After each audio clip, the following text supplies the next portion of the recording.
Ora, what are you sipping on right now? I had to make tea. I have had like the perfect homeowner day of like spackle and paint and paint and spackle and sand and paint. And my dining room is finally back together after a pipe burst in like April. My dining room is finally back together. Congratulations on getting it back. So, yeah, that was in April. Yeah, I'm guessing through the wall. Oh yeah. Oh yeah, no, it was a pinhole. bro. It was a pinhole smaller than some people's Elo, and it caused damage in our dining room. It caused like 16 feet worth of drywall damage, dude. Smallest hole I've ever seen in my life. Oh my god! And we had to rip the ceiling out. We had to rip the wall out, re-drywall the whole thing, and my contractor no-showed for like 3 months. Oh, my cousin and I finally just said, "Dude, we're just gonna handle this." So we just went out and got all the stuff, and it's been a video game-less day, which is unfortunate. Hey, you got it all done. So you're good. I gotta do the molding, and then we're out. That's it. Oh, so just the molding. Okay, that doesn't take too long. Yeah. No, it doesn't take long at all. Man, so pipe bursting in your wall, ruining part of your drywall. That sounds about like the experience in Iron Banner. Actually, I'd rather go through the dining room again than play Iron Banner. I'd rather do that again. Please don't do that again. Did everybody have a bad time in Iron Banner this week? It started bad for me, and it picked up later on. Once they added some more maps in, granted, it was still like 80% the same 3 maps. Yeah, like it made it a little bit more interesting. But does anybody else think that was just a saving face moment from Bungie? I don't believe them when they say, "Oh no, we totally intended to put all the rest of the maps in later in the week." Nah. It made me feel like I was going insane. Like I felt like I couldn't get away from the place that I was in. Like I was actually, because it's not like the experience itself wasn't frustrating as is with so many of the weapons and the glitched quest that forces you to use weapons that just make people go crazy. Yeah. That I'm in the same map and Fragment just, it is a beautiful, visually speaking map. That's amazing. And it plays horrible. Awful. Yeah. Does it play worse than Twilight Gap though? I like Twilight Gap, but that's because I'm out of the 3, Twilight Gap is hands down the best out of the 3 maps. Trials, not with 6 people running around. Yeah. I like love 3v3 in there. Yeah. I haven't played Twilight. Well, yeah, I did play a little bit of 3v3, and I just knocked my controller over. But I actually enjoyed Twilight Gap. I guess that was a moment of rebellion from my PS4 controller. Yeah, it doesn't like. It's easier to gate angles. There's less wide open spaces for you to be traversing, like on Widow's Court, where there's just a giant street of no cover that nobody ever wants to be on. Yeah, or the giant wide open spaces up in the as you go up the steps on either side as you're pushing towards mid. Like the only places where you're kind of safe are inside broken building and inside church. Other than that, you have like multiple angles that you have to be responsible for. And while that might be beneficial for strategy, it's long lanes. It causes chaos. I'm trying to use this Mida multi-tool for these scout rifle kills, and I'm getting outgunned by everything because the Mida just doesn't work. Whether it's hit registration, whether the high cal rounds that have been nerfed don't function properly. They don't work. They don't work. I mean, it is just a bad scout rifle. So I'll play on Twilight Gap all day, every day compared to Fragment or Widow's Court. Interesting. Dan, it's a cluster. Yeah. Sounds like you had a great time. Well, I mean, I just used it to rank up to get all the Pinnacle rewards, and I think I'm like 950 now. My Titan. And the enhanced mods? Don't forget about those. Yeah. Oh, so that was the true reason. I feel like I'm closer to being like this week. I'm gonna raid. That's exactly what's gonna happen. Nice. So, yeah. But yeah, I had an okay time. I liked on Widow's Court. I like sitting up on the wall right next to the heavy, where there's like that broken wall. Mm-hmm. You can jump up there and crouch. No one knows where they're getting shot from, and you can see literally the entire map. It's my favorite spot on that map.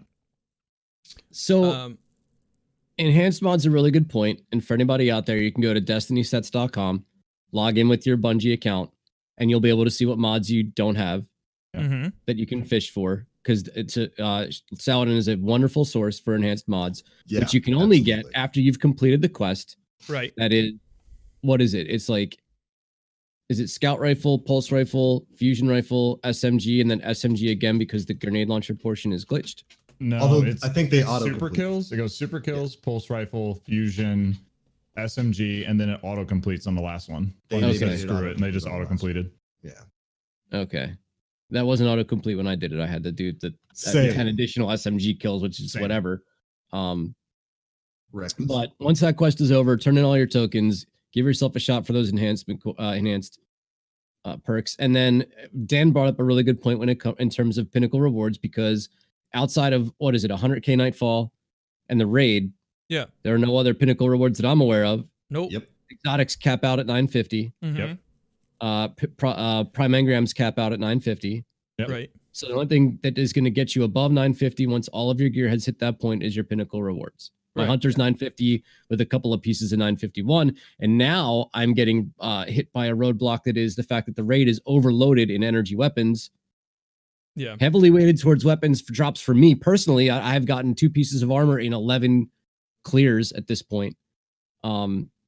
So for me personally, I'm hoping that the dungeon and that the Vex offensive final stage is going to, and Nightmare Hunts and Nightmare, Master Tier or Legend or whatever. I haven't touched anything except for Iron Banner this week. Like, that's been the only thing that I've touched. I got all the Pinnacle rewards on all my characters, and then I was like, well, maybe tonight I could jump in and do some of the tier 3 rewards, and then scale down to 2 and then down to 1. Right. After I roll through all those characters. But yeah, it's been pretty bonkers. Yeah. What do you guys think about the grind in 960? We haven't seen the full effect of it yet because there's activities coming that are going to make it a little bit easier. And Iron Banner is also going to make it a little bit easier so long as we can stomach the environment. Yeah. Yeah. Iron Banner's been a godsend for the Pinnacle. It has. We talked a bit about it last week when we learned that they made it so that the powerful bounties or Pinnacle bounties. Yeah. It's a great way to get yourself up above 950 light right now. And I don't know if this was intentional. I think they mentioned it in the TWAB last week, but there are different bounties that were popping up at Lord Saladin. So you could actually get more than 4 Pinnacle rewards. Yeah. If you went back and checked every day, I think you get maybe 5. I don't know if you could get anything beyond that. I got 5. 6. It was 4 completed, and then there was 2 additional the first day. I think it dwindled down to 1 the second day, and I haven't had a chance to go back and kind of look because it's like, is it really worth it for me to deal with? Because there's a lot of factors that make Iron Banner unpleasant, and one of the things that makes it unpleasant, we talked about this before, is that it's an objective-based game mode that forces you to stand still while there are projectiles in the game that you can fire from across the map. And with power level enabled, I was getting one shot by mountaintop splash damage, right? So here I am trying to capture a point, and now I can't play the objective because I'm just going to get blown up. And the damage registration, and I'm sure other players have had this, but it felt like it was more prevalent with fusion rifles, where I would see my bolts connect and only see a number or 2 of damage tick off versus seeing the 4 or 5 or 6 that would tick off before. So there's a specific problem with hit registration as it pertains to damage calculations, as it pertains to the tick rate of the game or the ping of the player you're playing against. So all those combined for like, I'm not only frustrated because the metas that people are using out there, I'm frustrated because my shots aren't connecting. And so like all of it, it's like, man, it's just not worth that 951. I'll raid again next week and have a really good time with my friends in this beautiful raid versus having to deal with all this nonsense. The only plus side is there really hasn't been a lot of trash talk. I've been getting whispers or DMs or anything like that. They can't. Well, people want to, they just can't. There hasn't been a lot of that. Oh, you can't on Steam? Is that true? No, you can't yet on Steam. Unless you're friends with the person, you can't whisper out of nowhere. Oh, I'm sure I had a couple of messages coming my way then. Given the way the fusion rifle conversation has been going, I'd say you probably got a few messages. I'll tell you about my comp. I hit legend in 2 days. I'll talk about comp and the salt that came with that. Well, congrats on that later. Thanks, man. It was 2 days. We had 0 to 4,700 in 1 day, dropping like 2 games to really good players. And then 47 to 55 in 2 hours. Again, dropping 2 games to really, really good play. We played a team of 3 that were the best players I've ever seen in my life. They were so good. And I didn't recognize them. They weren't broadcasters. They were just ballers. Nothing cheap, nothing cheating. I mean, they had Titans that reminded me as like they skated as if they were in D1. They were that fast, which was impressive to me because I've played against that Titan in D1 right? Yeah. So I was impressed with the way that they could close the gap. So Aiden and your team, if you're out there and you're listening, good God, you guys Oh, are you good. played against Aiden? Oh my God. Yeah, they're good.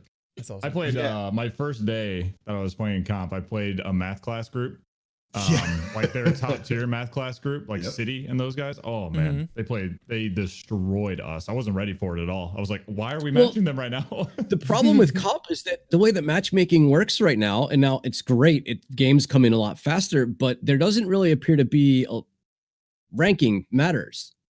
So one game we're playing a team that basically can't play the video game. And the next team we play are the best players we've ever seen. And as a player that kind of needs to see that skill-based matchmaking to stay consistent, I have a hard time with the fact that I'm playing a potato one game, and all of a sudden I got to flip this gear to decide, make decisions faster, to be in position better, to hit my shots better. Every shot. Right. So that was one of the things that I think made it a little bit more difficult this time around, although in 2 days versus the 3 that it took last season. So I don't know. It was weird, man. I don't know if you played comp at all. Yeah. Talked a bit about it last week, but I think some of the changes that have been made to comp are great. The freelance playlist is one of the best additions they've done in a long time. It took me about almost 2 hours. 2 hours and like maybe, I think it was 12 games to get to Fabled. And I'm at like 4,400 right now, and I haven't gone back since then. But matchmaking has certainly been a topic of conversation this week, and we'll get into that in just a little bit. First things first, because we're professionals, welcome to episode 216 of the Planet Destiny podcast. Ooh. We're back once again to talk about what's going on in the world of Destiny 2. Hi, everyone. What's up, boys? Good to do that. We did forget to do that. And I said 4,300 at 2,300. We had that professional segue from Dan, and we just went right in, dude. Yeah, we just jumped right in because Iron Banner, man. But we're back once again with our roundtable of hosts. We've got the return of the one and only Mr. No Longer Evil, but still Aura. Still evil. Still evil. Well, you might say that to him after you play him in PvP with that old Aaron Till mapping you from 20 meters away. What are you doing? Stop it. It's so good. It's a good gun, and I'm afraid that it's going to get bopped. Danfinity, what's up, brother? Hi, I'm doing all right. Can't complain. How are you guys? That's good to be here. Good to have you here, man. Always fun talking to you. And our special guest for the night, Mr. IcemaN. Hey guys, thanks for joining us again, dude. Thank you for having me. Oh, absolutely. And of course, I am the Black Link. We're here to talk about what's going on in the world of Destiny 2. Just had to get that introduction out of the way. We can jump back into the conversation now. Matchmaking, not only in comp, but also in Iron Banner, has kind of been a roller coaster these past couple of weeks. I definitely noticed it in comp, where you're absolutely right, Aura. It was like one game, I'm playing people who don't have thumbs. Like, these are just four-fingered people who have no thumbs at all, that just can't jump and shoot. They have to stop to turn and shoot at you. And then the next game over, it's like, here's a stack from Clan Redeem, just here to clap it up. And it's kind of been the same thing in Iron Banner, to the point where there's actually a buddy of mine in chat right now who I was talking to a little bit before the show. He's someone who does not play Iron Banner. He's a big PvP guy. He loves PvP. He's a better PvP player than I am, to be perfectly honest. But he does not play Iron Banner. He has not enjoyed Iron Banner since D1. And he finally took the time to play it this time around because he wanted the gains to get from like the 930s up to 950. And to his credit, he did. He went through the quest. He got the bounties done.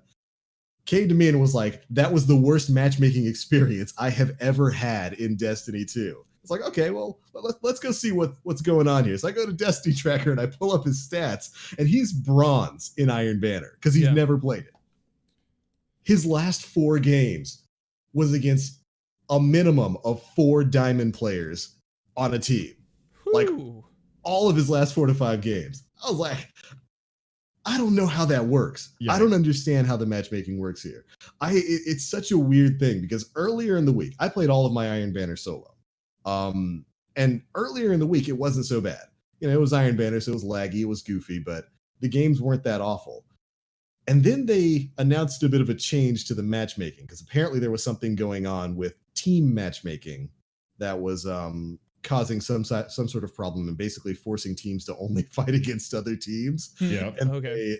changed that. Yeah, it was causing problems with people. Their queue times were like in the 15 minutes between matches.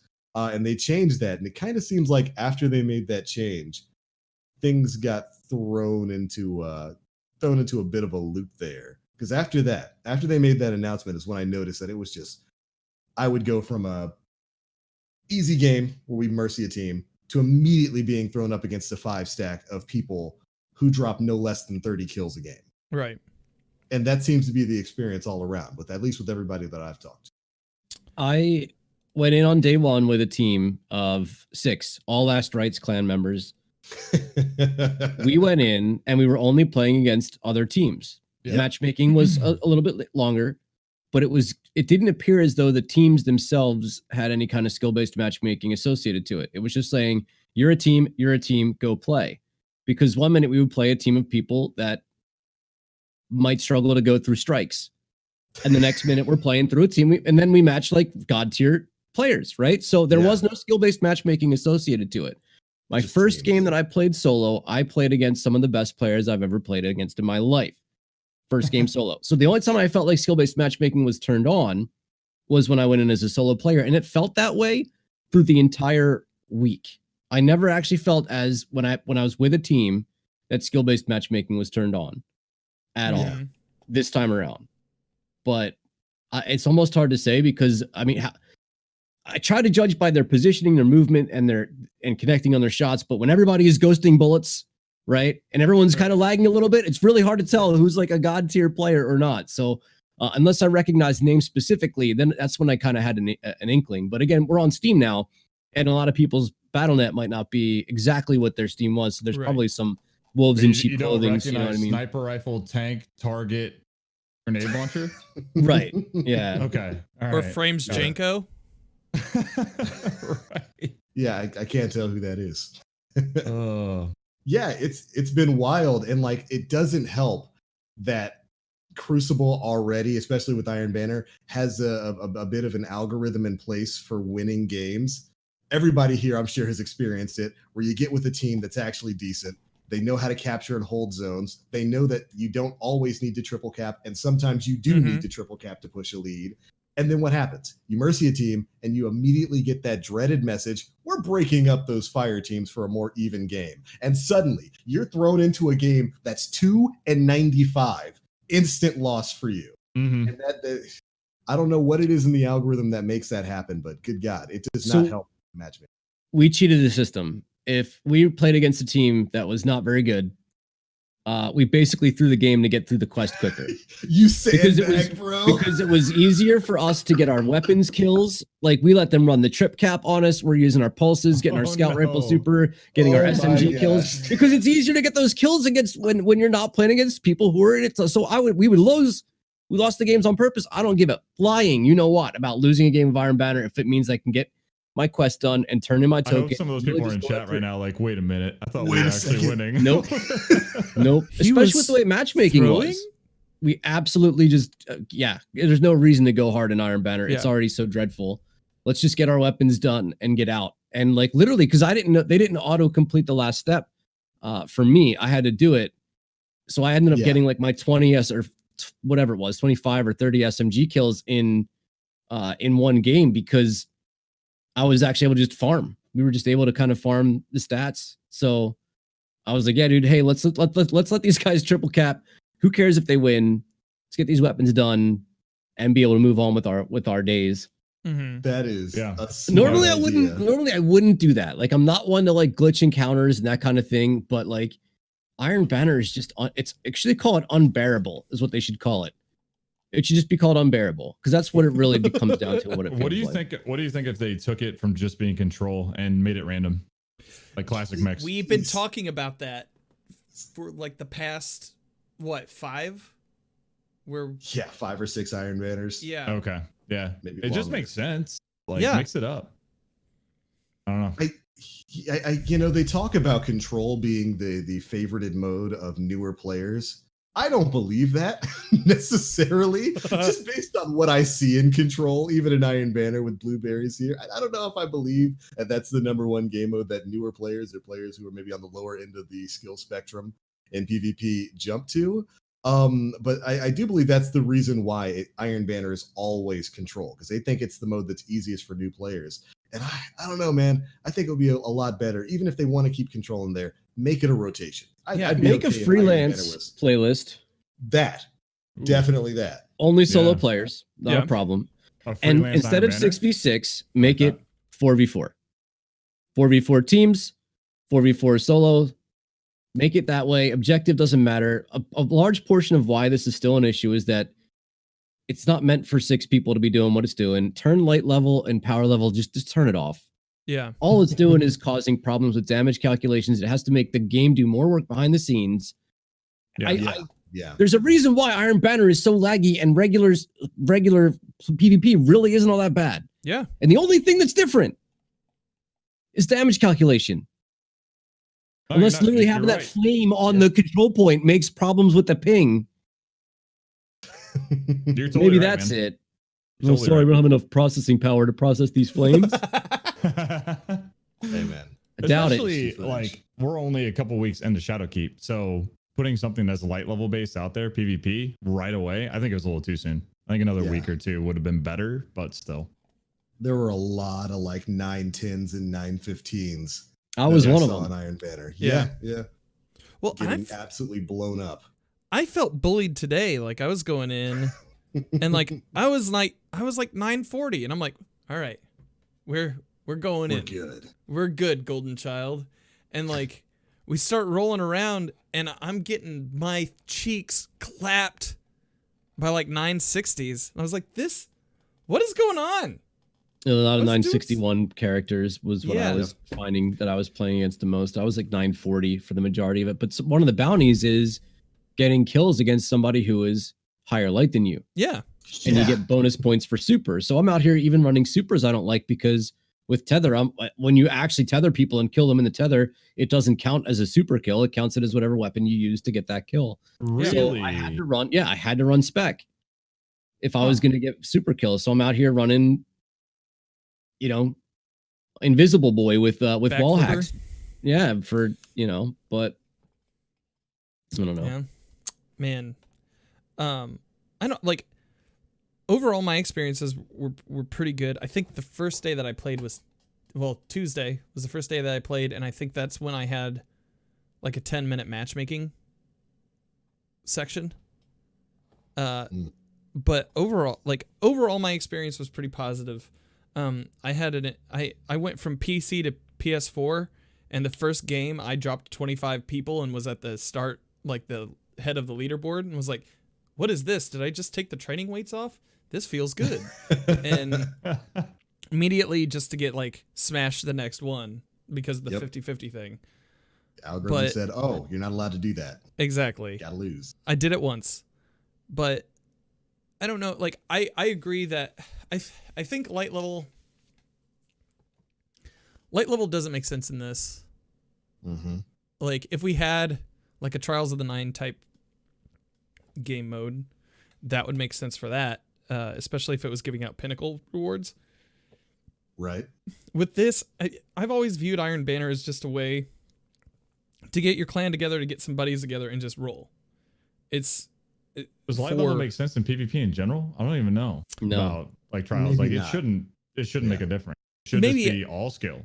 Yeah, maybe not at like that steep a bell curve, but like I think personally think some light level is fine, but you just have to adjust the curve.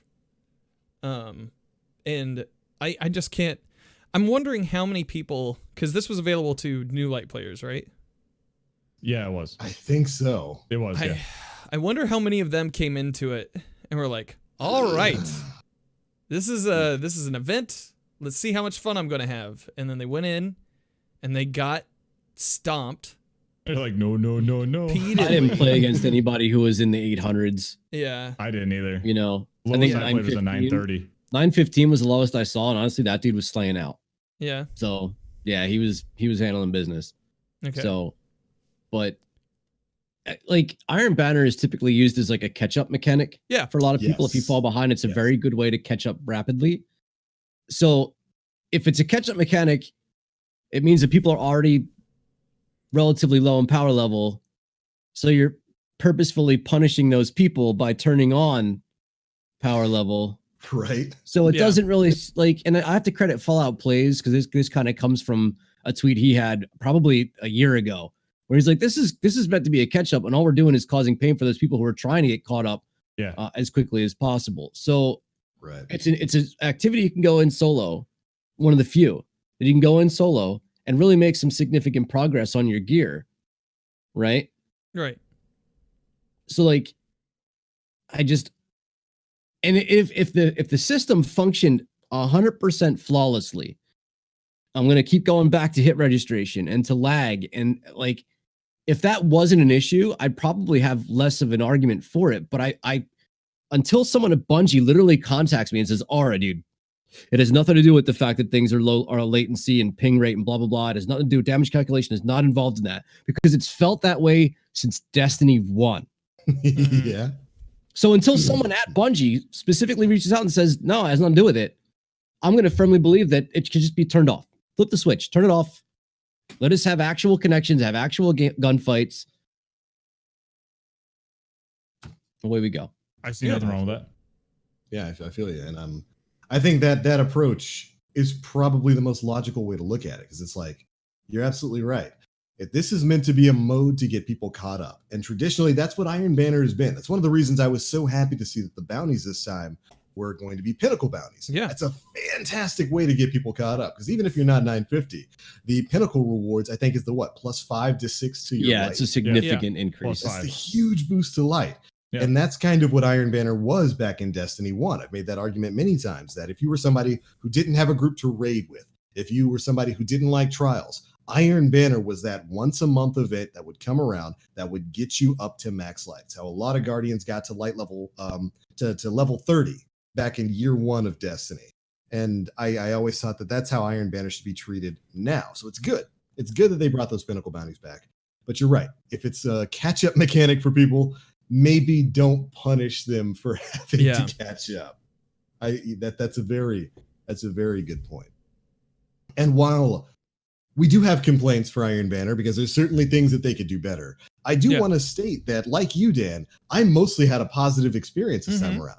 This has been the only Iron Banner I have completed like either the quest or the bounties on more than one character in like 6 or 7 months. I have not enjoyed Iron Banner for a long time. And this week I was able to go through it on 2 characters. All I've got is my Hunter left to push through. And even then, I think the quest and the bounties this time, with the exception of, the busted grenade launcher step at the end, I think they were pretty good. They progressed pretty easily. I was able to finish basically all of them and the quest simultaneously within I think the 15 games that are required for the last step of the quest. I was able to get all the bounties done. So it felt pretty natural to go through and get all that done. This has been my favorite Iron Banner in forever. Yeah. But there are still a lot of things that need to be changed. I think power, matchmaking, maps, a lot of that, and even as far as the game mode, just moving away from just control are things that could be changed. But overall, I enjoyed the event. Yeah, I think they nailed the quests and the bounties this time. The quests in the past were just way too much. The armor, way too much. And it felt good. It felt like it was a grind, but at the end I was like, all right, that didn't take me 9 days to get done. That wasn't bad. I wasn't struggling to create orbs on a Titan or on a Warlock where I'm using my bubble just to generate the 2. I think we also have to acknowledge the fact that the armor, pretty good looking armor. And the stat rolls that were coming out. I mean, everything on the armor was 57 plus for me. Some in the 60 to 61 range. So the stats that were rolling on the armor, while none of them were actually proved fruitful, the opportunity to have really good armor stats rolling was pretty important and pretty impressive as well. I heard people getting stat rolls of 67. Yeah. Is that true? Really? Is that a thing? Yeah, and I think I have yet to see anything close to that. Highest I've ever gotten 61. If you add a mod to it, I think it rolls up to 67. I think they said without a mod, and I was like, I don't think so. I'll have to check. I've got some that are really high. I do have some that are pretty insane high. I'll have to check. somebody in my chat earlier today said that he had a roll of 70. Now he's Australian, so that could mean something else. But but no, he was saying that he got up to 70 on his Warlock pants, and I was like, oh my god. Yeah, yeah. Mods at 10. They do add 10, but someone said without a mod, it was a 67. I was like, hey, on an exotic, maybe. I think exotics can go really high. Do chests go higher than? So here's Tangled Lead Grips with a 68. Like without a mod?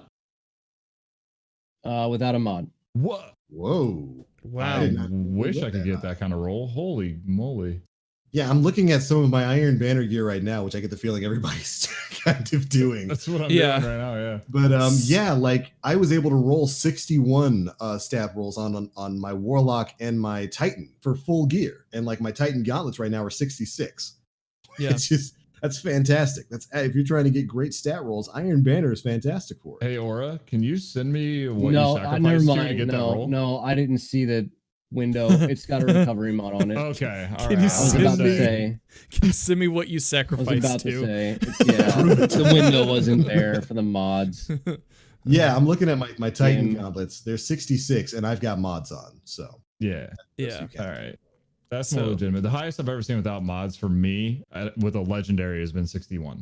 Yeah. If I get anything higher, I'll let you guys know. I've deleted a lot of because they're like, I tweeted this. I'm kind of overwhelmed with the amount of gear that I'm acquiring. Like after every Crucible match, it's like 3 blues or 2 blues and a purple. Iron Banners is like flinging gear at us left and right. So I've deleted a lot of stuff. So if I come across anything higher than a 61 that isn't exotic, I'll reach out. Okay. I don't think I've seen anything higher than 61 on a legendary. Yeah. Yeah, man. I've just been deleting stuff left and right. There's like, there's no need to keep any like as much of it as you think, because especially when you're getting like rolls that are in the low 50s, maybe 40s, just trash that. Just get it out of there. You don't need it. Unless you get that roll that you really, really want. Like I have something that's 54 and it's a lot of recovery and intellect, and I'm trying to make a build around that. Yeah. So I'm like, all right, I'll hold on to that. But there's a lot of times where like I'm mid deleting it and then it deletes and I notice what it was. I'm like, no, please. Can I undo? Yeah, it's so hard to get like mobility and recovery, which is what I want for my hunter. Yeah. Mixed with like strength and intellect, because I like using smoke bombs. So it's been really hard to get those combinations to come together for me. So like I'm trying to look at things. I'm trying to make these builds. I got to worry about element affinity. And it's just been like I don't like, this almost feels like a second job for me in and of itself, like trying to find, and I'm like, I don't have time for this. 100 mobility and 70 recovery. Whew, that's kind of what I'm going for. A lot of people are talking about the elemental affinities now too. What do you guys think of that as a mechanic to the armor pieces? I think that a lot of people are seeing it now, that they're actually getting rolls that they enjoy. Within the first few weeks, it's kind of hard to see through all the weeds. Yeah, but I don't like it on exotics personally. Well, there's exotics where it, like there's bow perks that are specific to Oath Keepers. And I forget if it's Arc or whatever. Yeah. But if you don't have that element, nothing you can do. It does. It's like you have useless set of Oath Keepers. So I'm with you on that. That's almost like we should be able to slot the element on our exotic gear. Yeah. It's like a necessary evil. Like I get it. It sucks, but I can still pair like light reactor on top of like scavenger perks on top of unflinching. So like I can still get around it for some builds. I think I play a little bit more variable than a lot of other players do though. So like I think what is one of the like main things that it's difficult to pair, like snipers and hand cannons, or hand cannon and shotgun or something like that. You have to give up like enhanced hand cannon targeting for some other, which is ridiculous. Oh, hand cannons and sniper if you want that enhanced targeting, right? Right. Yeah. So you have to pick which one is more important to you, and so that's been a battle for people, because like one of Bungie's famous statements before Shadowkeep was like, we're building a game that you can play the way you want to play and look the way you want to look. And now we're like, not so much. I can't play the way I want to play. Yeah. And so, I get that they're trying to approach this from a balanced standpoint. But you're right. There's just some really curious combinations there. You gave the Oathkeeper example. I'll raise you the one somebody posted a picture of like their Orpheus rigs drop with Arc Element. Yes. What are you doing? Why is that even a possibility on these sorts of things? And at the very least, I think they should change it for exotics. Exotics should be able to equip just about anything that you've or got. Be statically rolled to the perks that are specific to what they're, you know what I mean? It's like getting Lucky Pants having no way to put hand cannon stuff on it. Right? Yeah. It doesn't make any kind of sense. None once you just got a useless bit of gear. Or Mechaneer's trick sleeves. I'll see myself out. Sidearms? If you want to use the Mechaneers, okay. Huh? I'm surprised the Iron Banner quest didn't feature less used weapons. Like, sidearms haven't gotten love from Bungie since D2 year 1. So I was actually kind of shocked that they weren't picking from some of the pool that isn't really used very often. Mm-hmm. I'm thankful they didn't. It was like, use submachine guns, bro. Okay. Sure, let me whip out my Recluse twice for 2 separate steps. Easy. But we've talked about this in the past with Gambit, right? Where like sometimes they would force you to use a loadout that wasn't conducive. Yeah, like 100 sniper kills in Gambit for a triumph score. So you're like, well, I'm going to kill ads like one at a time for the next 30 seconds. Nice and slow. Yeah. And like you're sitting there basically on Lake Wobegon just casting and like your fishing pole out there and seeing what you catch. Well, meanwhile, everybody else is trying to kill, like do the objective. Meanwhile, everybody else is fishing with dynamite. Yeah. And so like kind of featuring fusion rifles and SMGs made sense with the meta that we're in right now. Pulse rifles. What pulse did everybody use for that step? Outbreak. I use a combination of things. Honestly, I tried a bunch of stuff without moving things around and infusing. Yeah. I still use the blast furnace every now and then because I will be a future dad, so I can do that now. And a lot of Claws of the Wolf. That was kind of my main one. I got obliterated by Outlast. Yeah. Outlast was firing. Really, I thought it was a sidearm. It was firing so fast. Yeah. I was killed a lot by that. I tried whatever I had gotten from like the raid, whatever was that level, because I don't have a lot of infusion fuel to be using. Mm-hmm. I don't have a lot of modulus whatever it is, the modules that you use for infusion. I don't want to waste a lot of materials to acquire them. So I kind of was using whatever would drop for me, and it became blatantly apparent that whatever was dropping for me was not very good. Yeah. The rolls I had on those specific weapons were atrocious. The pulse rifle actually took me a little bit longer because my fire rates were so slow that I would like 2-tap somebody that wouldn't kill them because they were too far away. And then someone would swoop in with their pulse rifle and just boop, tap them for the final. Yeah. Like, you guys are trying to get the final kill. Like, so that happened quite a bit. I tried to be the person to go in and swoop kills eventually too, but pulse rifle probably took me longer than any of the other ones, honestly. Yeah. I saw a surprisingly large amount of the raid pulse rifle, and it was I don't have a good roll on it. Destroying me. Yeah, I didn't have a good roll on mine. Yeah, and Vigilance Swing. Someone in chat said Vigilance. That was another one. Saw a lot of. I used a lot of Vigilance Swing, and then I saw a video. I want to say from One Shot Kill about Darkest Before. The old Trials of the Nine. You mean 1 second kill? Oh yeah, 1 second kill. Sorry. Yeah. But I saw that for Darkest Before, and I used that the rest of the time. It was like really like not easy, but it's a good pulse. It's really a really good pulse, and it did the job. So if anybody's still working on anything like that, then I saw some inaugural addresses, which has always been a very strong one. It seemed like the faster fire rate ones were doing better than the slower fire rate ones. From what absolutely. Unless you're on Equinox, and then you just sit super far away. I don't think I saw Equinox for Iron Banner. I saw it once. Yeah. I kept getting murdered by Claws of the Wolf. Especially on PC, where it just felt like, well, I mean, they were running some sort of macro because there's just no competing against it. Yeah, on PC, that thing is an absolute laser, and with it's in the highest rate of fire tier. Yeah, it can shred you within mid range. Yeah, I got hit by a lot of that too. But yeah, I don't really think there's much of a question as to what fusion rifle everybody here used. There was a lot of main ingredient, mm-hmm. the Raid fusion rifle, and Wiz and Rebuke. There was actually quite a bit of variety to it. There wasn't a lot of actually. I died to more of the other fusions than I did to anybody using an Erentil, but I think that's because I know how to counter Erentil and Wizened. Mm-hmm. And these faster charge rate ones, man, I was not ready. Yeah. The raid one, and it wasn't even so backup good. plan. It was just they had faster charge rates than I did. So they'll get you up close, dude. I was talking about Telesto though. I didn't see Telesto at all. Not one bit. I don't think. Well, you go ahead, TBL. Let everybody know. I saw what I only actually ran into Telesto once, and it was earlier in the week before the information came out. And that gun, even without the cheese, is still really strong in PvP. It is a very strong fusion rifle that only became more powerful if you had access to, what was it? Enhanced ashes to assets. God, I love that perk. It's been holding it down since D1.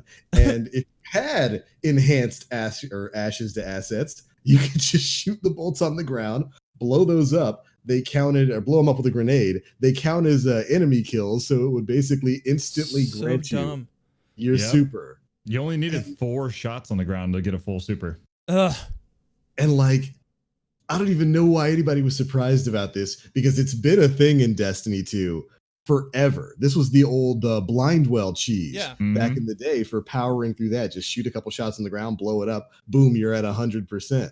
And I guess since we didn't have access to the enhanced mod perks, nobody had a chance to try this out in PvP. Imagine being the person that discovered that the first time. You do it and you're like, wait a minute. Wait, I gotta tell. Was it Chad Landis? I know his tweet got a lot of attention. So was it him who that was discovered? where I saw it first. Yeah, that's where I saw it first. I don't know who actually found it. Man, bro, I gotta tell people about this after I get to Legend. Yeah, well, and he was like fairly positive, like coming out of it. He's like, "Hey guys, don't do this to ruin people's fun in PvP, please. Like, use it in PvE, just go nuts." But holy cow, how long was it until Bungie shut that down? It was like a day. It did not last long. Yeah, I think it was less than a day. I think it was like 12 hours. Because like that, I think I saw it on like Wednesday, and in the TWAB on Thursday they were talking about it. Which is good. Like that's the response that they need to take for that kind of stuff. Mm-hmm. They have to. Right. Yeah. And like I said, for those who didn't know, if you had that enhanced mod perk, you see, for real, just shoot 4 bolts on the ground, blow it up with a grenade, instant super, just nonstop. It was glorious for all of 24 to 48 hours. Thankfully. Yeah, Bungie has been on top of quick server-side changes, way more so than they used to. Like, they have been making changes on the fly over the past couple of weeks at a rate that I don't think we've ever seen them push out updates for before. Yeah. That's good to see. It's good to see that they're on top. Because there's a lot less red tape they have to go through to get approval to release stuff. Yeah. That might be it. That could be a pretty big factor there. I'm thankful for it. Yeah, me too. 100% thankful. Especially now with all the other Activision stuff, but that's a whole separate issue. Oh boy. Dodged a bullet on that one. Good job, Bungo. Yeah, right. So is there anything else about Iron Banner that we really needed to go over? I don't think so. Give everybody's overall thoughts. Dan and I thought it was okay. What about you, Iceman? I thought it started out bad. Like I tweeted out that it was an awful experience at the beginning. But that was literally the first day. And that was when there was 3 maps. The matchmaking was really bad. And it was just all one-eyed recluse mountaintops everywhere. Like literally everywhere. And every single one of my lobbies, I matched a 6-stack twice in a row, 2 different 6-stacks that were running all that. Every single one was a bottom tree striker titan, one-eyed recluse mountaintop. And then the days after, like right now, I think it was okay. I think the quests were great. I got all 3 characters done. I enjoyed it. They definitely have a lot more tweaking to do, like we talked about. Yeah, but I think it's better than it was the past Iron Banners. 100% agree. Aura just shakes his head. I put out a tweet saying I'm never going to play Iron Banner. I'm done. Yeah. I meant every word of it. I got my hunter all the way through in the first day. All the quest was complete. And I had absolutely zero desire to play my Titan or my Warlock through the Crucible. It was just. I think without the enhanced perks, I probably would have done the same, Mora. Like I would have gotten one done. But I don't need to. I can just dump all my coins. After this podcast is over, I can log in. I can go to the tower. I can feed Saladin every one of my tokens to farm for the enhanced perks that I am missing, and I don't have to worry about Iron Banner again for the rest of the season. Right. I really don't care about getting the armor sets for those characters, and I don't have the armor sets for Reckoning. And I'll tell you what, I'm probably not going to have the armor sets for Iron Banner because I'd rather get my ass kicked with a good connection, having my bullets connect, and than my experience with Iron Banner. It was just a dreadful, awful gaming experience. I wanted nothing to do with it. I just wanted to raid. I, honest to God, was like, I'd rather be raiding and helping people get clears than deal with this absolute nonsense. And I think it's worse for me as a scatter projectile player, as a player who mains fusion rifle. I think it's worse for me than other players. But I did not enjoy it, not one bit. Yeah, that's fair because there's certainly some frustrations in there. And hopefully they can improve upon that in the future. I do hope that they take some time to look at Iron Banner and make some serious structural changes to it. Yeah. They could use them. Absolutely. IcemaN, you mentioned that you got double matched up against a group of one-eyed masked mountaintop strikers rolling over the hills. 2 separate groups. Not the same team. It was 2 separate teams, 6 stacks. It was awful. I don't know. I'm sure that was a lot of fun. Mountaintop needs some adjusting in PvP. Recluse definitely needs adjusting in PvP. I love Recluse as a weapon. I really do. I think it feels powerful. Feels like it's something that you got it and you're like, man, this is so cool, especially in PvE. But in PvP, I like the snowball effect that it gives you. You should be rewarded for getting a kill. Like when I was Revoker to me, when they were like making the gun and putting it out there, and I knew it was gonna be a sniper rifle, I was like, man, I wish that if you got a headshot with it, the next shot, whether you missed it or hit it, it was only one shot, but that next shot would be a body shot kill.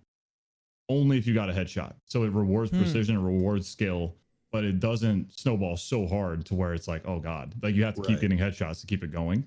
Yeah, it's like not like you can get a body shot and then get another body shot. Yeah, exactly. I think that'd be stuff fine. Like that. It rewards skill, but it didn't happen. But Recluse kind of does that, but almost too much. Recluse should be an exotic. It should be an exotic weapon. But then what is Teraba? What happens to that? What is Teraba? Where is Teraba? Where is it? That's what it is. Simply Teraba. Where's every other SMG in the game? Like, where's every other weapon in the game? The thing that made it worse with Mountaintop was that like its splash damage does like 150, right? Direct impact kills, splash damage is like 150 damage. So that takes like 2 or 3 Recluse bullets to finish you off. Yep. Right? Yeah. So now you've got the ability to run the rest of your magazine through whoever's next in line.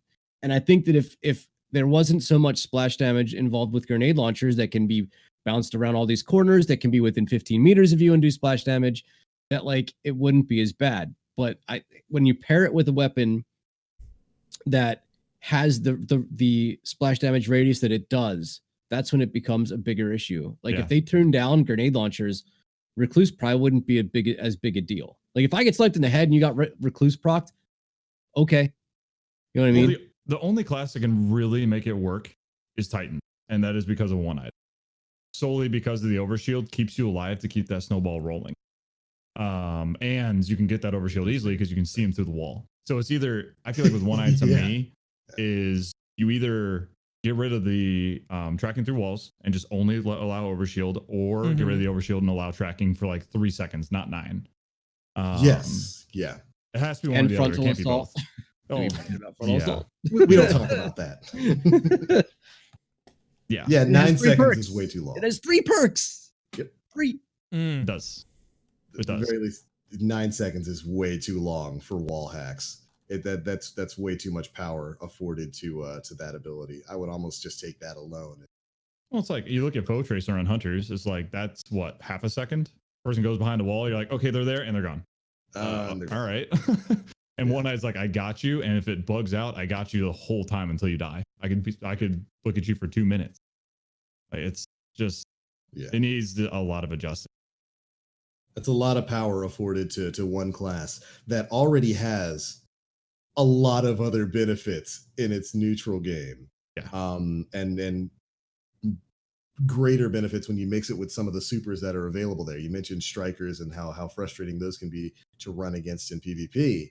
And thankfully, that's one of the things that's being addressed in an upcoming update. Update 2.6.1 is actually going to be addressing the Striker Titan plague happening right now in PvP and even kind of in PvE. The Striker Super, the Code of the Juggernaut bottom tree path is actually going to be seeing some pretty significant changes, which is the path that makes it so that when you get enemy kills in your super, like the light attack, the shoulder charge kills, it extends your time in the super. That's getting knocked down again. This actually got nerfed a while back, where they made it so that it has diminishing returns after like 15 kills or so. You start getting less super energy back. So eventually you'll stop getting super energy. And something that I found interesting was that there was no difference between PvE and PvP. And there isn't a difference right now. There's going to be. They're separating that out when this update goes into effect. Right. But I never really thought about that. Yeah, you could go on a 15 kill streak with that super before you stopped getting energy back. That's a little wild. And technically it was the same for Dawnblade. You can go on a 30 kill streak with the aerial AC-130 that is the Dawnblade super before you start getting diminishing returns on that. But thankfully, there are going to be some changes that are coming soon. Trample, which I do believe is the R1 attack in your super. They've tuned the amount of super energy you get per kill. They've reduced it from about 15% super energy to 13% before you hit that diminishing return point. And you know what I think they should do with that? Take it away. Put it to 0 and put it on Heart of Inmost Light. Oh. 100% makes sense. I would agree with that. Make it an exotic ability. I would agree with that. Invest for Spectrals. It's the same exact thing. Same thing. Just put it on an exotic. And Heart of Inmost Light people barely use right now anyways, so it would give us a reason to use it. That's not a bad idea at all, because Heart of Inmost Light right now, what does that do? When you use abilities, it powers up the others. So you pop a shield and then you throw a sticky and it can one shot, but it's only for like a really small amount of time. I would take that. Yeah, put that ability on Heart of Inmost Light so that it requires an exotic use. Yeah, and then it extends your super out and do the same thing with Weiss Invest. That'd be cool. Only if they did the same thing for Dawnblade, but with the Wings of Sacred Dawn. That's the only way I would accept it, because Wings of Sacred Dawn right now are just the shoot me, I'm floating. Exotic. 100%. Yeah. 100% agree. I read this and I'm wondering if it means more in game, but I'm like, reduces returned possible amount of super from 15% to 13%. You dropped to 2%. Wow. Yes. Yeah. That was like, and then, not to jump ahead, but it's like the cost of light attack and super increased by 50%. Whoa. From 2% to 3%. Yep. What? I know. What do you mean? Yeah. There's got to be some serious math behind that we don't know, but yeah, we'll have to see how it pans out, because the change there with the cost of the light attack is, I think, a direct attack on utilizing the light attack as a mobility option. Because right now, especially in PvP, that R1 attack, you use it to get around, to close distances really quickly and auto lock onto people who are like 8 meters away before you smack them into oblivion. Is 1% going to make that big of a difference? We'll have to see. I don't know. Doesn't sound like it. I just want to put an X and like solve this equation, like start dividing and putting decimal places and be like, what is this actual number, man? Because like that on paper, that is not that impressive to me. Right. So I'm wondering what it was going to mean like in execution. Yeah. Right. Yeah. I'm just imagining Aura right now, like the Hangover. Yeah. Yeah. The numbers and the map and counting cards and stuff. Yeah. Yeah. Yeah, this is one of those instances where I'm glad they gave us a percentage number, but if you would have given us a bit more information, like how many shoulder charges can I do without getting a kill? Now, that would be a bit more helpful. If that number to was, tell us. 20 or 50, now it's down to 33. And it's like, okay, I can see that's a significant difference, but I can still shoulder charge 33 times in my super. Yeah. That seems unreasonable. Like, that's all I'm saying. And that math is all completely made up. It's just, I'm just kind of curious as to what the actual numbers mean and what it's going to mean when it's actually in the game. Is it really going to be that big of a difference? I hope it is. I really do. I mean, I don't want to see them destroy this super the way Nova Warp got destroyed. Nuke it. Nuke it. And Nova Warp's good now. Nova Warp's Nova really Warp good is again. good now that they've tuned it back up. So, and I get the feeling that's probably what they're doing here. They don't want to give the full hammer of justice to destroy this class, only to, in another 4 or 5 weeks, quietly bump it back up. Right. But it did need to be tuned a bit, especially in PvP. And one of the biggest changes is that regeneration on kill no longer procs on super kills. Basically, you're no longer going to get your health back as you get those easy cheesy shoulder charge so kills that are also giving you super energy back. Which doesn't the insurmountable Skullfort do that anyway? Isn't that what that does? No, it just gives you your melee charge back. It gives your melee charge back. Right. Just melee charge back. So that on insurmountable Skullfort. This by itself, regeneration on kill no longer procs on super kills. That by itself makes all the other changes almost irrelevant. Yeah. Because now I can kill it. Mm-hmm. Yes. Whereas before, I would leave it one shot. I would just be like, dude, just shoot him. Now it's full health. Mm-hmm. And it was full health by using the shoulder charge, which only cost the least amount of the super. If you got your health back on like a ground pound, that would almost be more costly to use that attack than the shoulder charge itself. But and just that by itself makes everything else irrelevant. Forget the math and the X's. I don't care anymore. And by the way, I'm looking at Insurmountable Skullfort. It does give you health regeneration. Oh, it actually does. Okay. So I'm perfectly fine with that. You want the health regeneration? Put on Skullfort. That works for me. But yeah, you're absolutely right. I'm seeing people in chat agree that the change to health regeneration is almost alone worthwhile because Striker already has a ton of armor. Yeah. Crazy mobility, one-shot ability in its shoulder charge, gets its energy back, and gives them their health back, making them nigh impossible to kill until they run out of that energy. That was a little bit too much in PvP. And then you add melee desync to everything, and you can't hit them while that's happening. So it's just like, it just compounds on top of itself. It's like, dude, it doesn't get any better. I will miss having a 6-minute super in PvE though. True. I remember when they first made the change to Bottom Tree Striker so that you could get your super energy back, and people were running the Whisper mission by just popping super at the beginning and then keeping it up until the end of that mission. It was wild. So that'll be changing in 2.6.1. And very similar changes are coming to Dawnblade's Attunement of Flame. Basically the exact same thing. They're knocking down the amount of super energy you get back from kills when you are in your super. And they're making it so that the diminishing returns you get, I think, start at 21 kills PvE and 7 kills in PvP. Beforehand, like I said before, that wasn't separated. I like how that's conveniently 7. You know why that's 7, right? Oh, Bungie. Well, 7th column.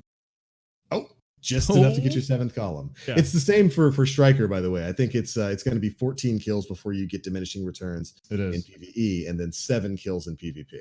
Yep. So still enough to get your 7th column as you're farming those kids out. So no worries. But yeah, basically the same change coming to Dawnblade, which while that class didn't have as many complaints as Striker has over the past couple of months, it is still really strong in PvP. The AC 130 build is pretty darn good. Is anyone here sad about those changes? Nope. No. No. Nope. Fully, wholeheartedly support and encourage more. Yep. Yeah. As a hunter, I fully support these. Mm-hmm. Yeah. Are there any other super classes that you guys can think of that require any kind of big changes like that? Because I can't think of any. No. I just sit back and I think of poor Sentinel.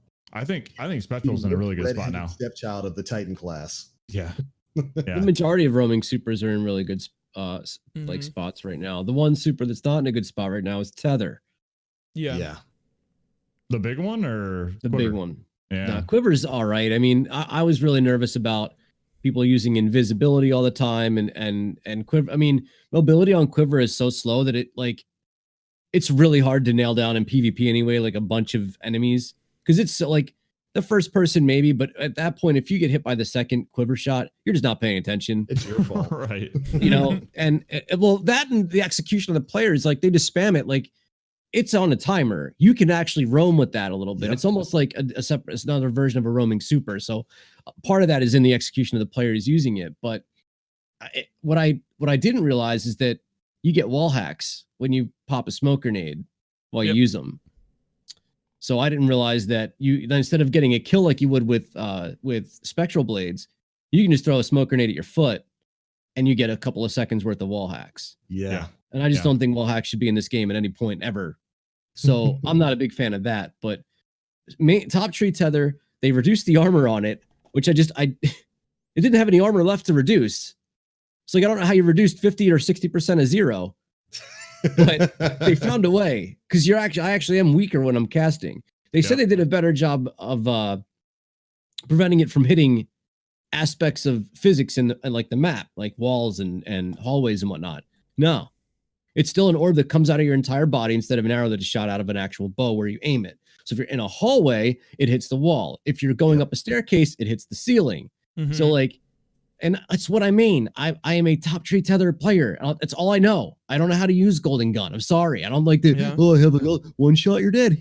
Like no, like that's not how I play. It's so dead. Yeah. So like they still haven't about to say that golden gun could use a little armor, but I don't think I can say that. You can shoot with one bullet. You're not allowed to say that. No, you don't need armor. You're banned. You don't need armor in golden gun. The most brain dead super in this game. Well, listen, Dawnblade with the tracking, it's got its own element of there's a lot of the Sentinel shield, which is smarter than all four of us combined. That's got its own aspect of things. Golden gun does not need armor. You pull the trigger remotely close to a body part and you get a kill. You're not gonna a headshot. This is where the headshot hitbox ends with golden gun. I just love golden gun so much, dude. I'm just saying you're not a bad player. Choose your engagements better. Don't peek it. Don't peek it. I know. Every time I kill someone in it, though, I'm like, oh man, I feel so bad for you. I'm sorry. Oh, but middle tree arc strider though. That's what you want. That's what you want. Arc strider's in a pretty good spot. You can still outrun it. Have you seen the new arc strider build? With turn around and run away from it. No, I haven't. Battery build. What's that? So you use bottom tree when you dodge, you get a significant damage resistance. But then you put on worm husk and then arc battery. So when you dodge, you get a full overshield and all of your health back. And you put Paragon mods on to keep that going. You are literally unkillable while you're dodging. So it's almost like having the old worm husk back. Pretty much. And someone thinks that you're going to die, you dodge, come back out with all your health. And then if they're shooting you while they think they're going to get a kill on you, you have an overshield all of a sudden. They're like, what the hell? And then all of your health's back. They're like, whoa. We played against some players in comp that were using it. And there's certain things about Shade Step that are difficult in general. And one of which is on PC, at least, it breaks bullet magnetism and aim assist. Completely breaks it. So not only are you shade stepping and you've got your overshield while you're in it because of arc battery, but you're unhittable while you're doing that. Now in a super, an arc strider, there's there's no break in that. You're much slower in your shade steps as well. But we'll get into ornaments and how they're stupid in a little bit. I think bottom tree arc strider is much, much better now because of that build alone. I just like middle tree because I see all these these warlocks coming at me, these Dawnblades coming at me, and they know I'm twirling the baton. They shoot it anyway. They fire the sword anyway, and it bounces back and hits them right in the forehead, and they get weirded out by it, aka dead. It's fun. There is nothing better than seeing a Nova bomb bounce back at somebody. I've witnessed that a few times. It just tickles me pink. But yeah. So there's those. That's the super changes. Yeah. There were a couple other changes, I think, in the TWAB, but they're mostly quality of life changes. Stuff like Ward of Dawn, they're changing up the FX to more clearly show when the bubble's going to disappear, so you're not standing in it when it does. I like that. I think the fix for Shattering Strike is finally coming in, right? For Night Stalkers?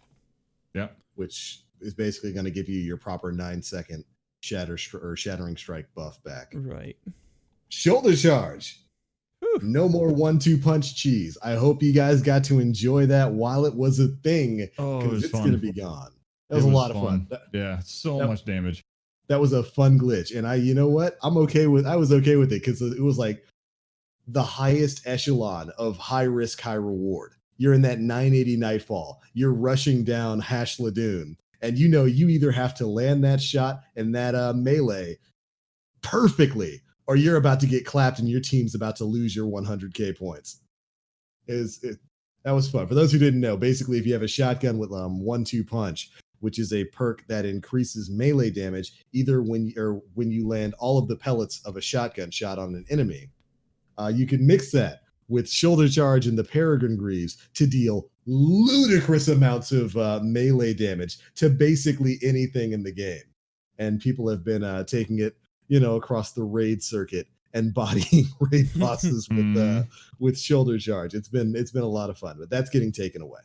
They could pair it with the arc ornament or artifact thing for Titans as well, where if you do damage, it increases melee damage in and of itself. So that's stacked with 1-2 punch on top of it. I forget the math. Last Rites and Planet Destiny community member Connie was doing some of the experimentations, and the math came out to like 47 or 58 melting point. Or something like that. Times that amount of damage or something. I mean, we're talking ludicrous amounts. Somebody used it and one-shot Spire Star's Prestige boss. It was Devious. We had Devious on the show a number of months ago. So he one-shot the raid boss for Spire Stars with it. So, yeah. So it turns out it was linked to Tempest Strike. So I think they ended up saying like, all right, Tempest Strike isn't all that important. We'll fix Tempest Strike later. Let's get this out of the game. We'll fix Tempest Strike later. So apparently Tempest Strike is not going to be functioning properly, is what I gathered. I'm a little sad. Yep. I'm a little sad. That got me way back because I used Hold to Sprint and I couldn't get Timber Strike to proc. I was like, I have no idea what's going on. And I switched to Toggle Sprint and it worked. So, and now I have to go back to Toggle Sprint to make it work. So we'll be able to do that once this update goes live. And I don't remember if we have a date for when this update is going live, but sometime in the next couple weeks. Yeah. October 29th. Yeah. Okay. So yeah. Not this week, but next Tuesday. Yeah. Yes. A couple of other real quick things. They fixed some of the super icons in the PvP HUD so you could see when someone's running Thunder Crash, Burning Maul, Blade Barrage. Instead of just seeing like the Golden Gun or the Arc Strider emblem, you can actually see specifically which super that they're running. That's a pretty important one. By the way, can we get a Thunder Crash buff, please? Like, it really needs it. It does. It really needs it. It's pretty useless right now and everything. Yeah, that's super unfortunate when you can out damage that super with a melee attack. So Bungie fixed the bug where warlocks who wagered weak motes in Reckoning were incorrectly being rewarded in Titan gear, which was a speed leveling strat. That was great. The week that Shadow Keep came out. That is now fixed. That got my Titan to 950 in a day. Yeah. Fantastic. Yeah. Fixed the bug that increased loading times for gear preview while in space flight. Players should notice their character models update more quickly while changing gear, previewing ornaments, or previewing shaders during space flight. Thank you. Phantasmal core cap raised from 3 to 999. Why was it 3? It makes no sense. Seems like a really random number. Right? No clue. Steam related updates. Blocking communication with players in Steam will now block mute players in Destiny 2. Added functionality for /add friend and /remove friend commands for in the text chat itself. Added functionality for the invite command. So now you can just type /invite. Players can now invite or join another player regardless of their Steam online status, online, invisible, or offline. I don't know how you can join someone who's offline, but okay. Like this, whatever. Anyway. The /help description updated to reflect the new changes in commands. Again, this is also part of the patch note preview, which should be rolling out around the same time. Yep. Yeah. That rounds it out. A lot of information. And I think that was all the biggest bits of news in the TWAB for this week. Yeah. The only other thing is we've got a Bungie bounty, I think. That was yesterday. Yeah, Bungie bounty over. We've also got Destiny. Destiny, yes. Fashion Week has begun. You can show off your best dressed Guardian for a chance to win, I think, the Levante prize, a special emblem. I want that emblem so badly. Oh, me too. Submit a picture of your best dressed Guardian on Bungie.net. Or in a reply to our Fashion Week tweet. There's a link we'll provide to you guys in chat here for those live, and we can also probably pop it on the YouTube channel. We will choose our favorites and feature them in next week's TWAB, so make no mistakes about it. Bungie is playing favorites. Absolutely. And then there's Go ahead. Yeah, no, that's after this. Go ahead. I was gonna say I don't know what the rules for this are, because I've seen people submitting Guardians from Destiny 1 in this contest, and if that's the case, game over, because we've got plenty at least game over for the people who only played D2, because the armor sets in D1 are kind of lot better on average than D2. So I don't know what the rules of this are. I hope they're keeping it to D2 alone. Otherwise, I'm about to go grab some raid gear. You would think logically it would only be D2, right? But they haven't said anything. So I saw some people submitting like trials gear from D1. It's like, that's not fair. Stop that. Right? Stop that right now. Cheating. It looks like in 2.6.1 as well, we'll also be getting the armor mods will be visible in your collections. Yeah. Allowing you to browse all the possibilities. It's bad. Yeah, it's bad right now. Very necessary, so you can know what you don't have. Yeah, it's good. Good stuff. Then there's an 11 paragraph segment talking about Armor 2.0 and why they made the decisions. And I don't think we have the time or the mental capacity to read you through the 11. No. I'm not making this number up. It's 11 paragraphs. I can start. We could end tomorrow. I mean, I'm sure these people have nothing to do for the next 8 hours while we dissect every second of this. I think if we tag this at the end, people can go to sleep to it and maybe get it from osmosis. Like white noise in bed? Yeah. Yeah, exactly. Ammo type. I like it. Each energy type needed to have a good mix of primary.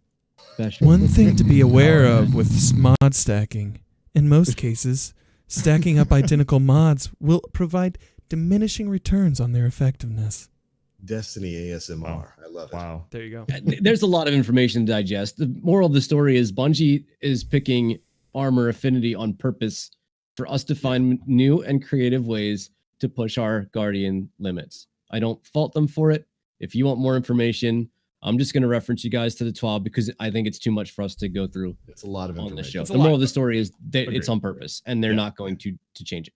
Yeah. And to be fair, there was no real new information discussed in that. They didn't discuss any changes that are coming to Armor 2.0. They mostly just gave their philosophy for why they built things the way they did and said they're listening to feedback. They may make changes in the future, but they've got nothing to announce right now. Yeah. Or as somebody on the Destiny the Game subreddit described it, we hear you. We're right. Go to bed. Go back to your room and finish your homework. Go back to your room and finish your homework. I think one thing in that, though, in like one of the last paragraphs, is the one thing to be aware of with mod stacking. Basically, in most cases, there's diminishing returns, and stacking two of one thing is basically the same as an enhanced mod. So that's why the value or the energy that it costs to put on an enhanced mod is lower, thus upping the value of the enhanced mod. So I didn't really know that exactly. I kind of figured. Same.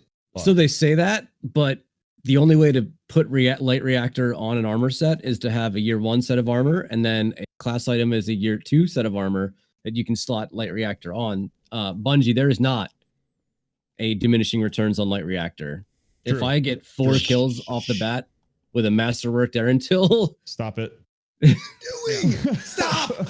I have a top tree tether. You think my super is worth anything? No matter if I get my super, boy. I'm gonna hit the wall with that anyway. What, you think I'm gonna hit the Guardian with it? Become a golden gun main, my dude. Yeah, I guess so. Yeah. Before we get into questions, I want to show you guys what I think is the most important thing that came out all this week. I'm gonna show it here on stream. Okay. So be careful. I'm ready. Be very careful. So this is Wardco props. Check this out. Oh yeah. Is that the ace? That's the ace with the Memento Mori. Dude, I want that. Oh yeah. I need that in my life. Sell it to me now. Take my money. Oh, my How does he get that glow? Auction that for charity, dude, bro. nut. It probably has like That's so So, ridiculous. It has a modded vape pen in it, according to Apps' Oh, props. so it can blow that's up how. then. Yeah, exactly. Yes. you don't want it fire around your children. You don't want it in your direct vicinity. Crazy but cool, it is dude. the coolest thing that I've seen this That's week in freaking Destiny. cool, man. Yeah, it's really good. That's a really good job. It's unbelievable the creativity of the people in this community. I'm always blown away by it, and that's got to be the coolest, most dangerous toy I've ever seen. And I want it. I want one. I wonder if there's a reason why it's only lit up for a few seconds. I wonder what flavor it is. What Video flavor do you think insane. that is? It's Berry I Medley. don't care. I Berry don't Medley. care. You get a nice scent of Berry Medley as you're Oh, tearing down Kid. Guardians. I mean, Kid was a robot. He probably would have had the vape, right? Yeah. I couldn't use actual. Yeah, bruh. Yeah. I want this to be canon now. I want Ace of Spades to have been Cade's vape pen. He gave you his vape. Oh my goodness. That is so Life. dark. Give me a video on the lore behind Cade's vape pen, It is Ace so of dark. Spades. Yo, it's my son's. It's mine now. Shotgun, little buddy. Now, if someone could just make me an errand till that can map people from like 20 meters away, actually vaporize humans, that'd be wonderful. Oh, you already wow. have that. You don't need that. That exists. It already exists. Oh, you thought I meant in the game. Oh, Got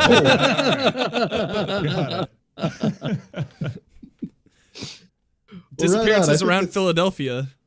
Oh, Yeah. you guys not be saying bad things about pits. Miserable day out there today in Philly, I'll tell you what.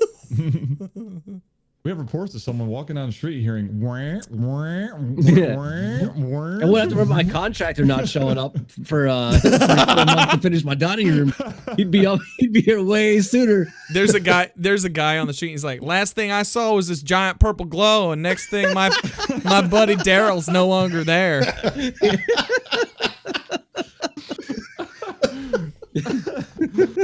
Oh no.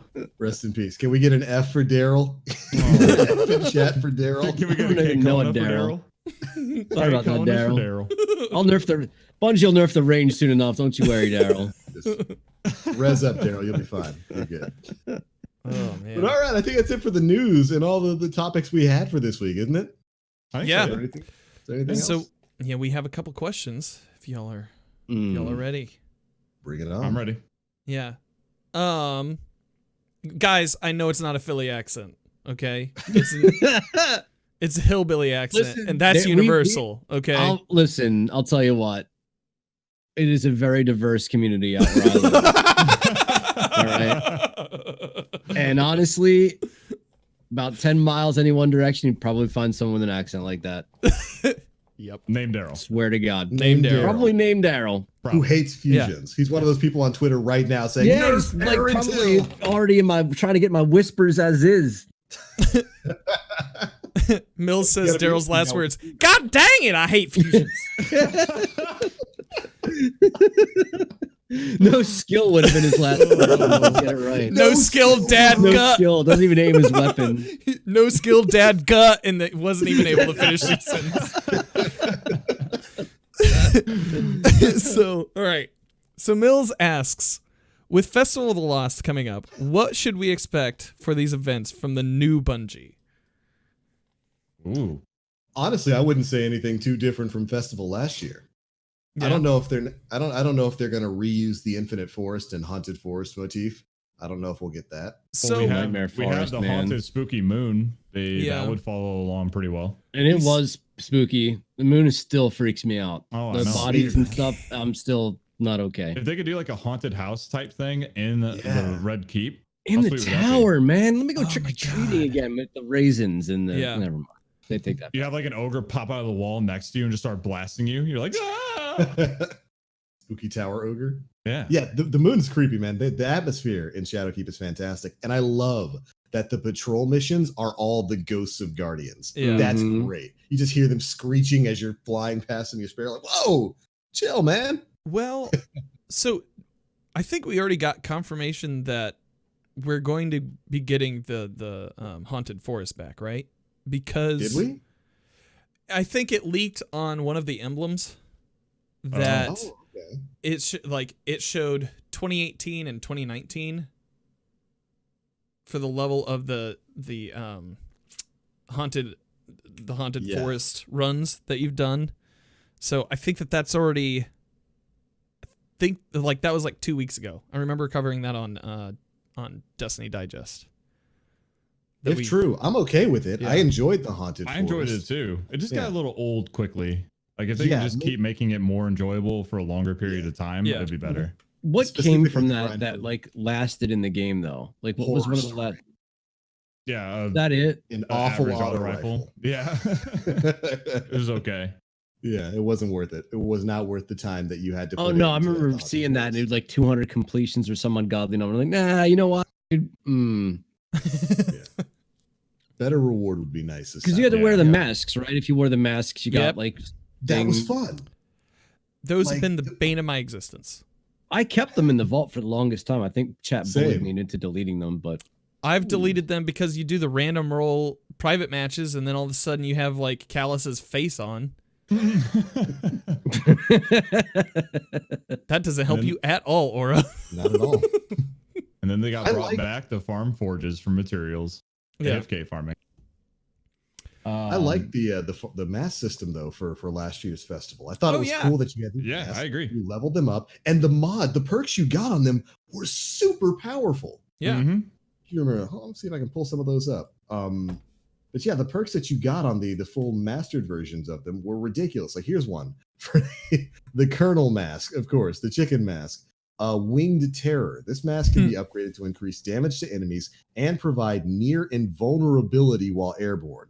Unlock these upgrades by defeating terrors in the Haunted Forest. And it was like one of the upgrades you can unlock was like guaranteed heavy drop and like bonus heavy damage and grenade damage and stuff like that. It was interesting.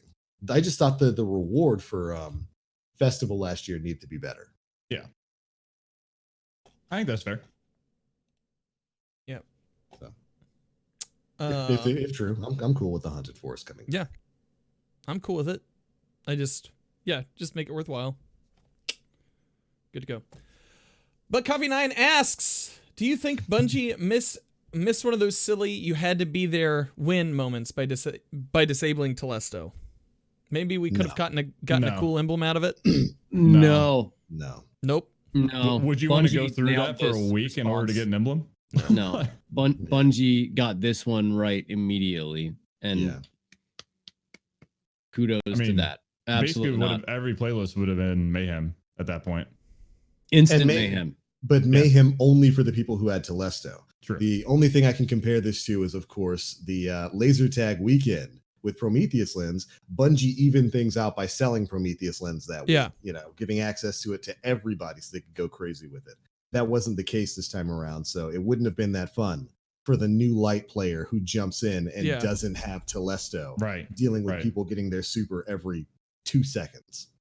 So yeah, I think they made the right choice. Yeah, I agree. Was there selling Telesto this week? Oh, well, never mind then. We take it all back. I forgot. I didn't go to Zer this weekend. I forgot about that. I haven't seen Zer as a meaningful vendor since Destiny 1. Well, in the past 2 weeks, he's only been selling gear totals of 48, 50. Right. So there's not he sells the stuff you can get out of your collection. Yeah. Yep. If you're the collection roll. Yeah. Except for the Ingram. The Ingram's still good. You can get a random roll on that. But everything else is garbage unless you don't have it. Yeah. But I would still stick with my point. They made the right decision of just nixing it in the bud. Yeah, apparently he was selling Telesto. I guess they tried to be a little crazy and then just decided, never mind, we'll just invalidate everybody's purchase of Telesto today. Did you guys see the glitch that happened for people who had Telesto equipped when Bungie disabled it? No. Basically, it took over whatever whatever type of weapon slot you try to put in. So like if you replaced it with a sniper rifle, it was just Telesto, but acting like a sniper rifle. Or you could put a hand cannon on and it was just the Telesto model, but acting like a hand cannon. Oh, that's awesome. Yeah, that was incredible. It was a super weird video that came out on the subreddit. And if anything, I'd like to see them take that meme and run with it and give us Telesto themed hand cannons and sniper rifles and whatnot in the future. Because that'd be cool. Not a bad idea. Telesto's like ornament to put on like everything. Yeah, just give us a ornament for everything. Give us a weird looking Telesto hand cannon. Yeah. X-Rocks asks, thoughts about Bungie potentially doing a new community event around Undying Mind and maybe bringing that strike back? What do you guys think? I wouldn't be surprised if they brought that strike back. Yeah, I would love to see that strike back. I enjoyed it. I was a fan of the moon. Was that on the moon? Or was that not? That was in the Black Garden. Yeah. So that was I was Venus trying to think strike. what strike that was. Okay. Yeah. It's the I one like where you're in Venus the Black too. Garden. It's fine. Yeah, I think that'd be cool. So community event. I thought they said that they were kind of done with the one that was the all the stuff on Mars. That was like an experiment, but for us not to expect things like that in the future, I thought they had made it pretty clear because I thought there was another one coming the next week. No, let alone. Yeah, we talked about it here on the show that we were pretty sure that was just something to kind of pad out the time before Shadowkeep because they had to, they delayed Shadowkeep. And that it wasn't a planned thing that they were going to be doing, every other month or so. I'd like to see them do another one. Same. I would too. I mean, there's a lot of mobile games do stuff like that. Absolutely. And they're very successful every single time it happens. So I would like to see a lot more of it. Yeah, and I did just give a bit of a better reward next time, maybe a shader or something. Yeah, I think that'd be cool. Animated emblem. Yep. Whack Nation asks, do you think we'll ever have a nightmare mission against a nightmare guardian? I wish. Who would Evil we have Aura using an Aaron Till? Evil Aura. I'm your nightmare guardian, and you do it every single day in the Crucible. Next thing we hear like Aura's been flown out to Bungie, and he's doing the mocap and the whole thing. I don't think they like me over there at Bungie. I would love to see that happen though. That's actually the darkest timeline, dude. I don't know if I can talk more about that. Can we get a hashtag rolling? Hashtag mocap Aura Bungie. Yeah. You want to get some evil guardians? There we go. Hashtag or just mocap Aura. I can create everything people hate to play against in one embodied, agile, shade stepping, invis. Not really trying to be dual wielding Aaron Tills. Dual wielding them. I would want to be there to film it on my phone just to see him in the suit with the ping pong balls on it. Oh yes. Just like, hold on, do that again, Aura. Yeah. Oh my god, Emils, that's hilarious. Totally just breaks you emotionally. The closest thing I think we got to that was with the Siva. What was it? Was it Wrath of the Machine? When with the or was it Rise of Iron? The end of Rise of Iron. The final story mission. Right. So that was the closest thing we've ever really gotten to fighting something similar to ourselves. And I've been kind of like calling for something like that for quite a while. It's a great question, but I would love to fight against a Guardian in PvE, but I just don't know that they have the capability to engineer or would want to engineer a top 1% player that we would all play against in a PvE environment. They'd have to do that. PvE. Go ahead. Go ahead. I was gonna say, like, some of these top 1% PvP players can take out a full team of 6. Yeah, absolutely. It's like, careful what you ask for. Yeah. I'm just thinking like what they'd have to do rating wise, because like they might not have to do much rating wise because you're already shooting humanoids basically, like through PvE and everything like that. So I don't know. As long as there's no blood and gore, they might not have to raise their rating up to M or anything like that. So who knows? Right. Ultimate Nightmare Boss, Activision. They're killing. They're doing a very good job. Doing a great job taking care of themselves right now in terms of a battle. They're yeah. They don't need any help from us, Bucko. Darrow 2020 asks, "What does everyone think about the way that you earn shaders and emblems from Crucible, Gambit, and Vanguard. I believe that they're tied to those quest lines. Those yeah. quests. Yeah. Are they? Because there's still shaders from like Black Armory that I don't have. There's still shaders from like Crucible Season 2. I think he's talking about the like current way that they're doing them. Because the only way to get those ones was to like earn a piece of armor or weapon that had them and dismantle that weapon or armor to get those. Yeah. Like that was horrible. I wanted that Sato tribe one for so long, and it was the last one I got after. It took until Season of Opulence before I finally got it. It was like 80 frames or something like that before I finally got it. It was awful. That's ridiculous. So like if that's what you're talking about, that sucks, and I hate it. Mm-hmm. But if you're talking about the new season, you just get them from the Eververse, right? And the quest lines. I'm just going to the quest line. Yeah. For Vanguard and Crucible. There's a quest line to get the emblems and the shaders. Yeah. I think I auto completed one of them or completed one of them by accident the other day. Like I just had a new shader in my Yeah. That's what a lot of people do. Like it just happens and you're like, oh, that's cool. Okay. There's so much going on the screen now. I really freaking love it. There's just like an endorphin rush every time I see like a +1 pop up underneath or like. How about the triumph scores getting like having stages to them where like we got that's match interesting. 93,000. Yeah. I killed 100 enemies in my shoulder charge. Now it's like, oh, you think 100 is enough? You're only tier 2, boy. Oh, we got some slamming to do. Yeah. Yeah. I like it. I like it's it. Cool. Yeah, it's not bad. More things for me to look at and click. Yeah. That's what it's all about. I'm interested to see how high people can get on light levels because it's like Paragon levels in Diablo. Yeah. People would get absurdly high, like literally never stop playing. I'm curious to see how high the number one person is going to get at the end of the season. There's tweets out there from a lot of the the top tier PvE clans for the players that go to 999 and then do what is it? So it was a solo shattered throne or something like that. Solo shattered throne. Solo shattered throne. Well, it's not a meme. It's like within the lore. It's in one of the lore tabs. Yeah. That's one of the things that could possibly end the curse. Oh. Huh. But I think it's from like it's one of those. It's a Destiny thing where it's like you can't trust the narrator of that card. They didn't mean it. So yeah, who knows? Right. Yeah, that was just kind of a thing they threw out there. I don't know if it'll actually do anything in game. We'll see. Somebody will try it within the next week or two. Somebody will try it. Yeah. But that's all the questions that we have for tonight. I have one last thing to talk about.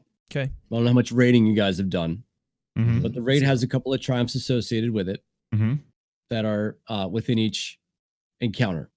There's 4 challenges specifically that are linked to triumph score. Yep. My raid team did them this weekend. We did all 4 in one shot. Did an all void raid, and then we did the first, second, third, and fourth encounter. The last encounter challenge is to kill ads with the floors. Oh yeah. You got to kill 20 or 21 ads with the floors. That hard. Was like maddeningly fun. Like I'm so mad right now, but that was fun. Yeah. Because just sit in a well with a bunch of ads and just let them beat on you for a little while. Yeah, I mean, you really have to basically corral them into certain areas and then plan to build them and leave them there. Almost not because you still have to clear the encounter. You have to beat the raid all while this is happening. So basically, you're beating the raid with no floors. Is about the only way to do it. So I just want to say, Bungie, like these triumphs for the raid were like insanely fun. They were. I agree. How do you guys got to try them?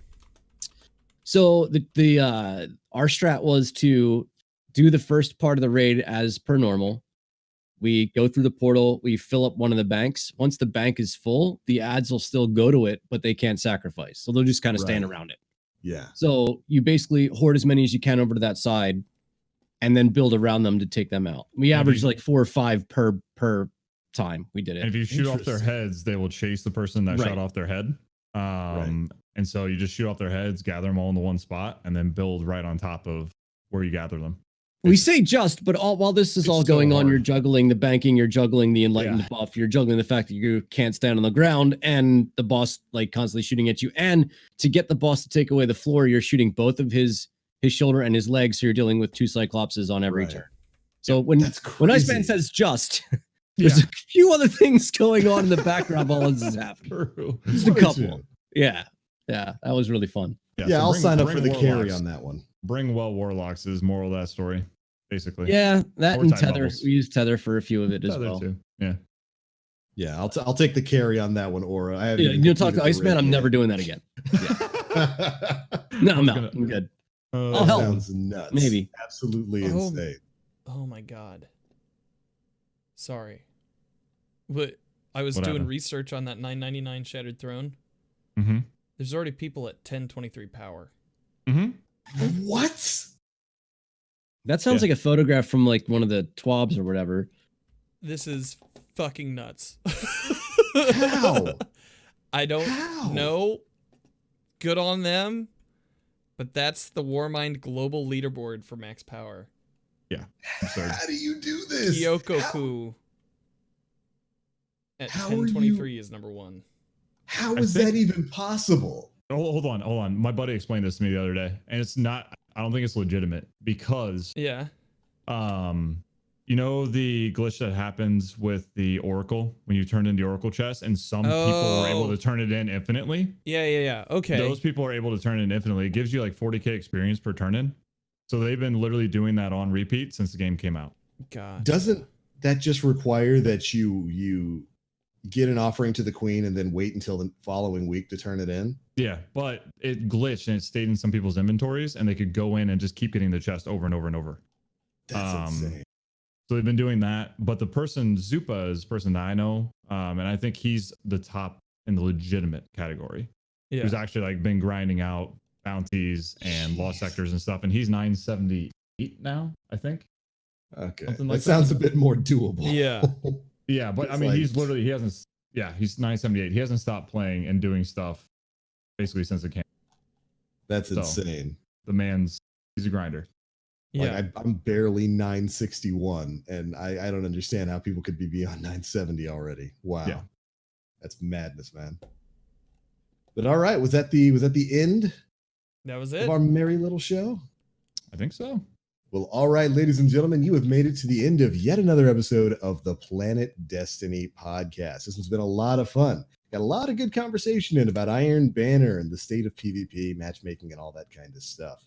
And I'm happy to see that at least most people here had an okay time with Iron Banner. But there are still a lot of positive changes that could be made there. IcemaN, thanks so much for joining us tonight, dude. Thank you guys. Had fun. Had a blast. It's been a pleasure having you in here, and I cannot let you go without asking, are you ready for the Final Fantasy VII remake? Oh my God, yes. I can't wait. I'm so excited. That's going to be a 24-hour. Probably my first 24-hour stream ever is going to be that. So it looks good, dude, and it looks better than it has any right to be. Yeah, I was agree. Yeah, I was a little bit worried with delay after delay after delay after delay of that game without them showing any sort of gameplay about what it was going to be, and then we learned about the whole episodic thing. But from what we saw at E3 and the gameplay demo at TGS, it's looking good. Can't wait to get my hands on it. It's going to be fantastic. I agree, dude. 100%.